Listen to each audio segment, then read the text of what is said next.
इंदिरा गांधी राष्ट्रीय वृद्धापकाळ निवृत्तीवेतन योजना 65 ते 79 वर्ष वयोगटातील वयोवृद्ध नागरिकांसाठी महाराष्ट्र शासनाच्या सामाजिक न्याय आणि विशेष सहाय्य विभागामार्फत राबवण्यात येणाऱ्या इंदिरा गांधी राष्ट्रीय वृद्धापकाळ निवृत्तीवेतन योजनेअंतर्गत दारिद्र्य रेषेखालील कुटुंबातील 65 ते 79 वर्षे वयोगटातील वयोवृद्ध नागरिकांना दरमहा 1500 रुपये तसेच दिव्यांग लाभार्थ्यांना दरमहा 2500 रुपये अर्थसहाय्य दिले जाते। या योजनेचा लाभ घेण्यासाठी काही आवश्यक कागदपत्र सादर करणे बंधनकारक आहे।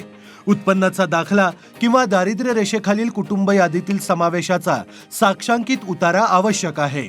वयाच्या पुराव्यासाठी ग्रामपंचायत, नगरपालिका किंवा महानगरपालिकेचा जन्मनोंद उतारा किंवा शाळा सोडल्याचा दाखला किंवा शिधापत्रिका अथवा मतदार यादीतील वयाचा उतारा किंवा आधार कार्ड किंवा शासकीय वैद्यकीय अधिकाऱ्याचा दाखला यापैकी कोणताही एक पुरावा सादर करावा। तसेच रहिवासी दाखला ग्रामसेवक, तलाठी, मंडळ निरीक्षक किंवा कोणत्याही न्यायालयाने दिलेला असावा। लाभार्थी दिव्यांग असल्यास जिल्हा शल्यचिकित्सक म्हणजेच सिव्हिल सर्जन यांनी दिलेले दिव्यांग प्रमाणपत्र आवश्यक आहे। वरील सर्व कागदपत्रांसह अर्ज गावातील तलाठी किंवा ग्रामपंचायत कार्यालयात किंवा शहरातील तहसीलदार कार्यालयात सादर करावा।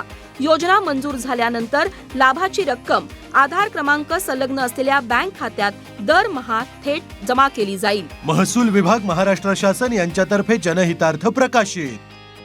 महत्त्वाची सूचना, या योजनेचा अर्ज जवळच्या तहसील कार्यालयात अथवा सेतू सुविधा केंद्रावर उपलब्ध आहे।